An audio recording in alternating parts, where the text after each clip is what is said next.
प्रिय विद्यार्थियों, हम जगत प्रोटिस्टा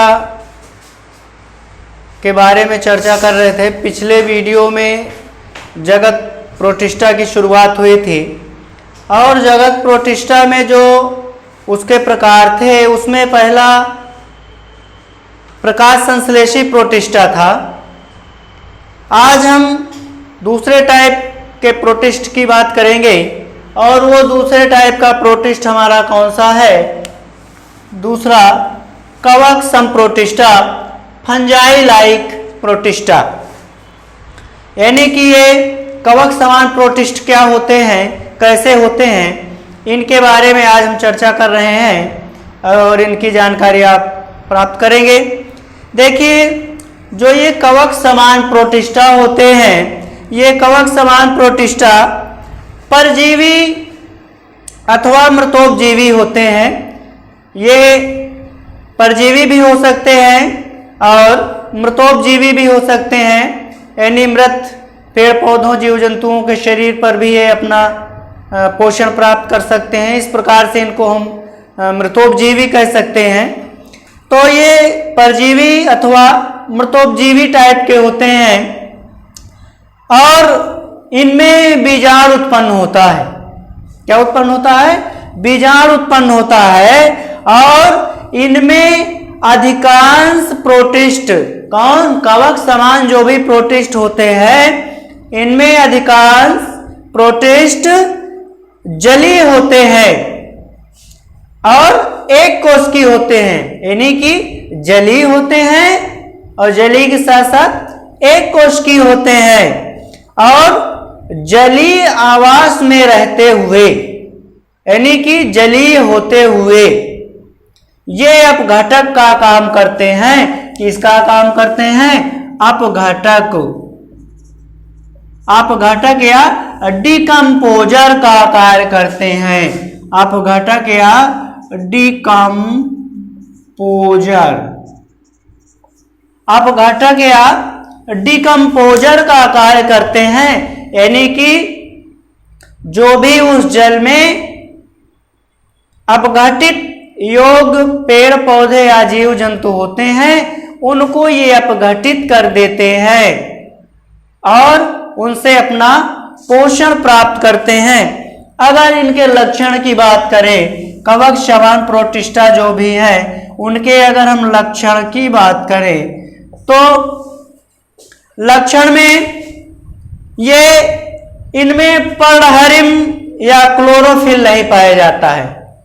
यानी कि जो कवक समान प्रोटिस्टा होते हैं इनमें पर्णहरिम या क्लोरोफिल का अभाव होता है।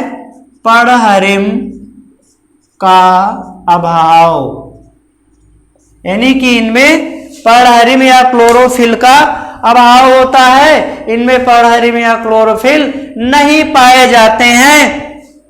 इन्हें हम स्लाइम मोल्ड कहते हैं। इसके आधार पर इनको हम क्या कहेंगे? Slime mould. किनको? कवक समान प्रोटिस्टा को। अगर अगली बात कर लें तो इनकी जो कायिक कोशिका होती है, कायिक कोशिका बोले तो जननिक जो भी कोशिका होती है, वेजिटेटिव सेल्स जो भी होते हैं, उन वेजिटेटिव सेल्स में कायिक कोशिका में क्या? कोशिका भित्ति नहीं पाई जाती है। उनमें कोशिका भित्ति का अभाव होता है। और क्या होता है? कोशिका द्रव्य, कोशिका भित्ति का अभाव होता है और कोशिका द्रव्य कोशिका झिल्ली से घिरा होता है। जब कोशिका भित्ति नहीं होती है तो उसमें क्या होता है कि जो उसमें कोशिका द्रव्य होता है वो कोशिका द्रव्य कोशिका झिल्ली से पूर्ण रूप से घिरा होता है। अनेक प्रोटिस्टा, कैसे प्रोटिस्टा? कवक समान। अनेक कवक समान प्रोटिस्टा अकोशिकीय संरचना प्रदर्शित करते हैं। कोशिकीय संरचना नहीं, अकोशिकीय संरचना प्रदर्शित करते हैं, क्योंकि शरीर कोशिका केंद्रक युक्त, शरीर कोशिका केंद्रक युक्त या जीव द्रव्य समूह से बनी होती है। शरीर कोशिका केंद्रक युक्त या जीव द्रव्य समूह से बनी होती है और इन्हें प्लाज्मोडिया कहते हैं। जो इस प्रकार की कोशिका से बना शरीर होगा वो क्या कहलाएगा? प्लाज्मोडिया। प्लाज्मोडिया कहलाएगा। तो ये कवक समान प्रोटिस्टा की बात थी, ये कि ये कैसे कवक समान प्रोटिस्टा होते हैं और इनमें क्या लक्षण पाए जाते हैं। अगली बात करें तो दूसरा पॉइंट हमारा कवक समान प्रोटिस्टा था और अब अगली बात करें हम, अगला पॉइंट थर्ड पॉइंट होगा और थर्ड पॉइंट में क्या होगा हमारा?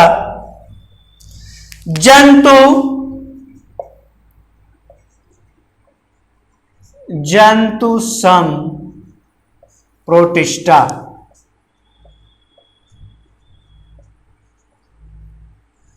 जंतु सम प्रोटिस्टा,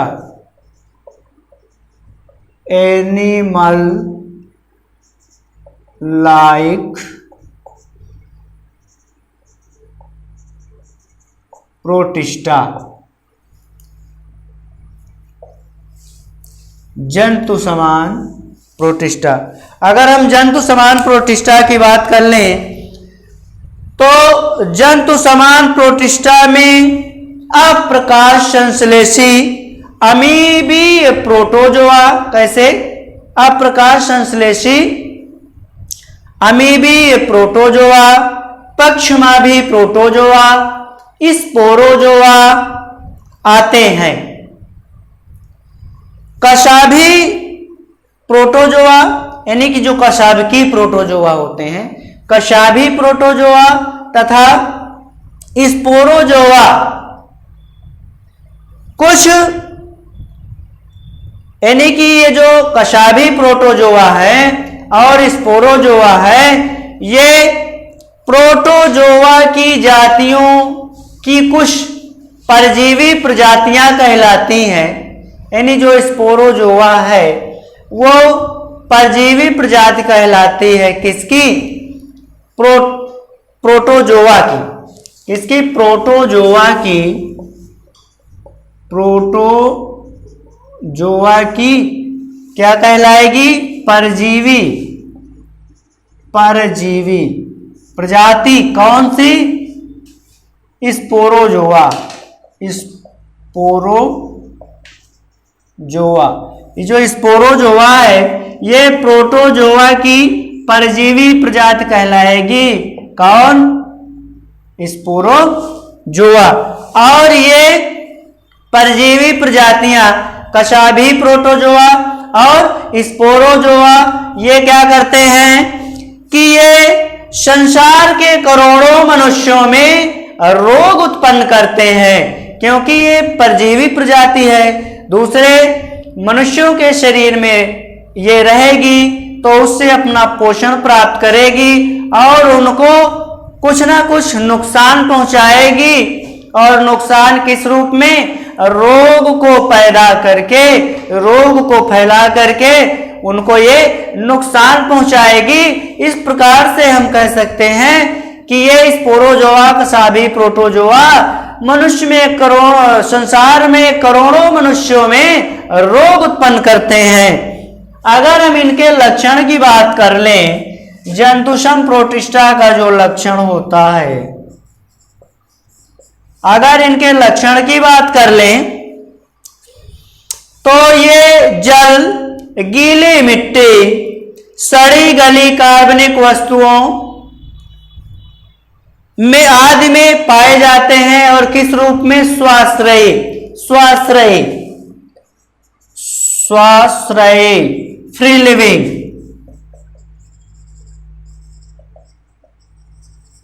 फ्री लिविंग टाइप से ये पाए जाते हैं किसमें?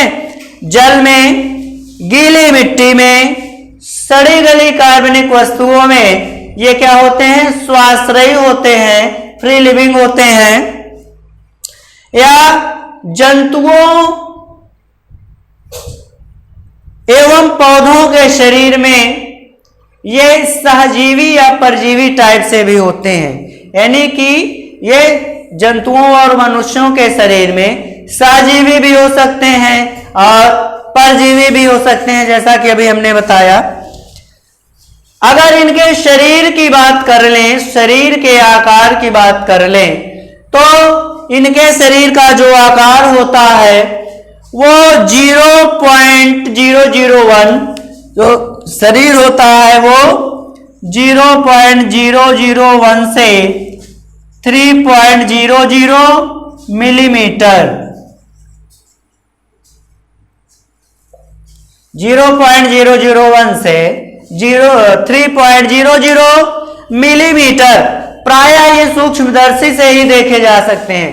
कहने का मतलब इनका शरीर इतना नैनो होता है, इतना सूक्ष्म होता है कि इनको हम नग्न आंखों से नहीं देख सकते हैं विदाउट सूक्ष्मदर्शी।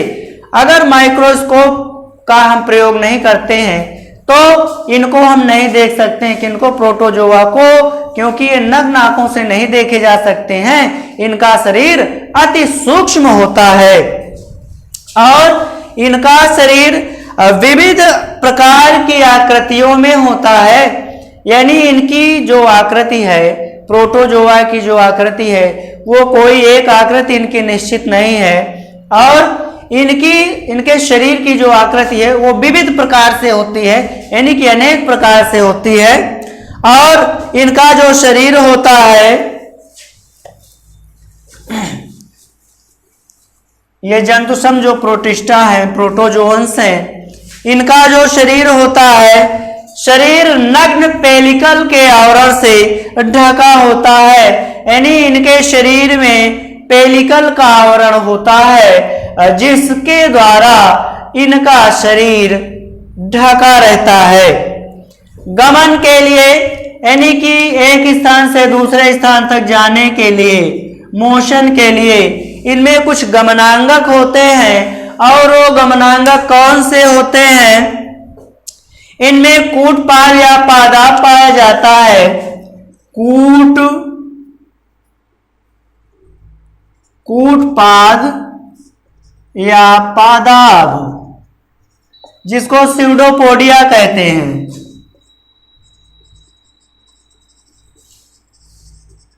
स्यूडोपोडिया या कूटपाद, जिसके द्वारा ये गमन करते हैं। स्यूडोपोडिया, पादाब या कूटपाद, कशाभ या कशाभिका, रोमाभ या पक्षमाभ, यानी कि इनके शरीर के चारों तरफ रोमाभ या पक्षमाभ पाए जाते हैं, कशाभ या कशाभिकाएं पाई जाती हैं, जिसके द्वारा ये गमन करते हैं, एक स्थान से दूसरे स्थान को जाते हैं। तो ये जो है जंतुसम प्रोटिस्टा के लक्षण हुए। इनके कुछ एग्जाम्पल्स हैं, किनके? जंतुसम प्रोटिस्टा के, जैसे अमीबा, पैरामीशियम,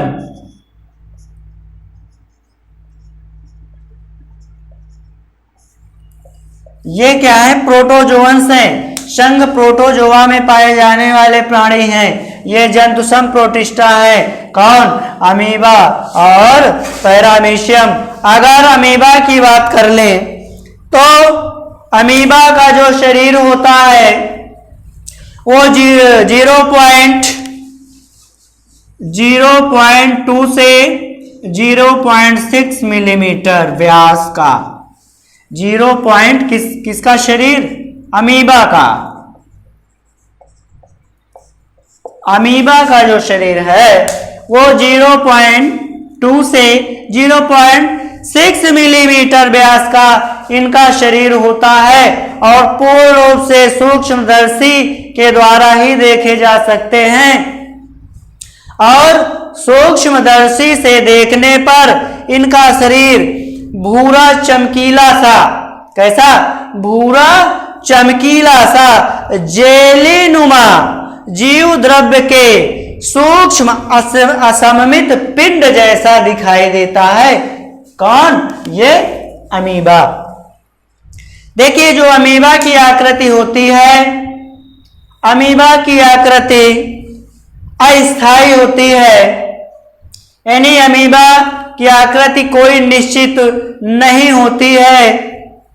इनमें और निश्चित क्यों नहीं होती है, इनकी जो आकृति है वो निश्चित क्यों नहीं होती है, इनको इसकी आकृति किसी भी प्रकार की हो सकती है, किसी भी प्रकार, ऐसा हो सकता है, ऐसा भी हो सकता है, ऐसा भी हो सकता है, क्योंकि इनकी आकृति के निश्चित न होने का जो एक रीजन है, मेन रीजन वो है कि इनमें निरंतर पादाभों का जो बनना होता है, यानी जो इनके शरीर में ये जो पादाभ हैं, ये स्यूडोपोडिया गमनांग के रूप में, ये इसी के द्वारा ये भोजन को पकड़ता है, पकड़ के भोजन को निगलता है और इसी के द्वारा ये गमन भी करता है। कौन? अमीबा। और ये पादाब जो होते हैं ये गमनांगक का भी कार्य करते हैं और हमेशा ये पादाब बनते रहते हैं और फिर बिगड़ते रहते हैं। तो इन पादाबों के निरंतर बनते रहने के कारण और शरीर में वापस विलीन होते रहने के कारण, यानी कि ये पदार्थ बनते रहते हैं और शरीर में विलीन होते रहते हैं, जिसके कारण ये पदार्थ बनते और शरीर में विलीन होते रहते हैं, जिसकी वजह से इनकी आकृति हर समय क्या होती है? बनती रहती है और बिगड़ती रहती है और बदलती रहती है। इनकी शरीर की आकृति क्या होती है? हमेशा बदलती रहती है और इनमें गमन होता रहता है। किसके द्वारा? ये जो पादाब हैं इनके द्वारा ही क्या होता रहता है? गमन होता रहता है। अगर अगली बात करें तो जो अमीबा का शरीर होता है, अमीबा का शरीर नग्न होता है, क्योंकि इस पर केवल महीन और जलरोधक चिपचिपी झिल्ली नुमा, महीन जलरोधक चिपचिपी झिल्ली नुमा प्लाज्मा लेमा या जीव कला का आवरण होता है। किसका? प्लाज्मा लेमा, प्लाज्मा लेमा या जीव कला, प्लाज्मा लेमा या जीव कला का इनके शरीर में आवरण होता है। कैसा? झिल्ली नुमा और चिपचिपा आवरण होता है। अगर इनके पोषण की बात करें तो जो अमीबा का पोषण होता है, अमीबा का पोषण जंतुसम होता है, भोजन अंतर्ग्रहण पादाबों की सहायता से होता है, यानी कि इनमें पोषण जंतुसम होता है। और किसकी सहायता से? भोजन का जो अंतर्ग्रहण होता है वो किसकी सहायता से होता है? पादाबों की। जो इस शरीर के चारों तरफ पादाब हैं, पादाबों की सहायता से, मान लीजिए भोजन है, ये भोजन यहाँ आया, ये भोजन के यहाँ पकड़ के उसका अंतर्ग्रहण कर लेता है। किसकी सहायता से? पादाब की सहायता से। अगर हम बात करें अगला जो हमारा एग्जाम्पल है, अगला एग्जाम्पल है पैरामीशियम का। पैरामीशियम,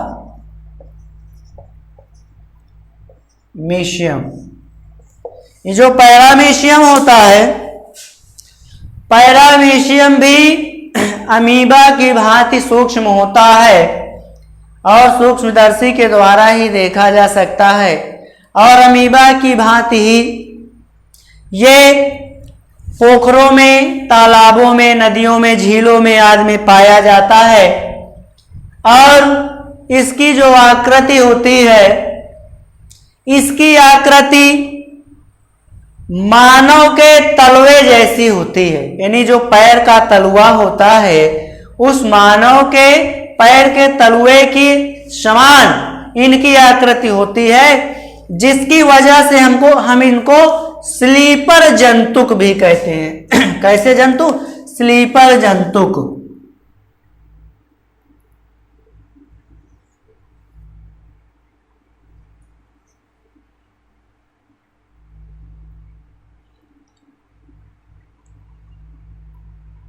इस प्रकार से इनकी आकृति होती है, किसकी, पैरामीशियम की। और इनके शरीर के चारों तरफ सीलिया होते हैं, पक्षमाभ। क्या होते हैं? इनके शरीर के चारों तरफ, किनके, पैरामीशियम के शरीर के चारों तरफ पक्षमाभ होते हैं, जिनकी सहायता से ये गमन करते हैं। देखिए, जो और इनका शरीर बेलनाकार होता है, किनका, पैरामीशियम का शरीर बेलनाकार, और औसतन लगभग औसतन इनका जो शरीर होता है 0.3 मिलीमीटर होता है। कितना? 0.3 मिलीमीटर इनका शरीर होता है, लंबा सा। कैसा? लंबा सा। और भूरे या पीले रंग का, हल्के हल्के भूरे या पीले रंग का ये पैरामीशियम का शरीर होता है। और इनके शरीर के चारों तरफ महीन एवं सुदृढ़ एवं लचीली, महीन एवं सुदृढ़, इनके शरीर के चारों तरफ महीन एवं सुदृढ़ पेलिकल का आवरण होता है। कहे का? पेलिकल का आवरण होता है। और जैसा कि आप देख रहे हैं, इनके शरीर के चारों तरफ रोमाभ या पक्षमाभ होते हैं, रोमाभ या पक्षमाभ होते हैं। वो किस लिए? ये गमनांगक का कार्य करते हैं। ये रोमाभ जो होते हैं, ये रोमाभ गमनांगक का कार्य करते हैं, जिनकी सहायता से ये एक स्थान से दूसरे स्थान को जा सकते हैं। कौन? पैरामीशियम। देखिए, जो पैरामीशियम होता है ये पूर्णभोजी होता है। अगर इनके पोषण टाइप की बात करें तो पैरामीशियम पूर्णभोजी होता है या जंतुसम होता है। जैसा कि अमीबा जंतुसम पोषण करता है, उसी प्रकार से पैरामीशियम भी जंतुसम पोषी होता है। अगर अगली बात करें तो अनेक बाह्य उद्दीपनों के द्वारा, काहे के द्वारा? अनेक बाह्य उद्दीपनों के द्वारा या उद्दीपनों से प्रभावित हो करके ये गमन में परिवर्तन की प्रतिक्रिया को प्रदर्शित करता है। यानी कि बाह्य उद्दीपनों से परिवर्तित होकर के या बाह्य उद्दीपनों से प्रभावित होकर के गमन में ये परिवर्तन की प्रतिक्रियाएं पैदा करता है। तो इस प्रकार से हमारा जो जगत प्रोटिस्टा है, वो आज से हमारा जगत प्रोटिस्टा कंप्लीट होता है। और जगत प्रोटिस्टा में 3 प्रकार के प्रोटिस्ट की चर्चा किया हमने। पहला था प्रकाश संश्लेषी प्रोटिस्टा, दूसरा कवकसम प्रोटिस्टा और तीसरा था जंतुसम प्रोटिस्टा। तो इस प्रकार से जगत प्रोटिस्टा हमारा समाप्त होता है।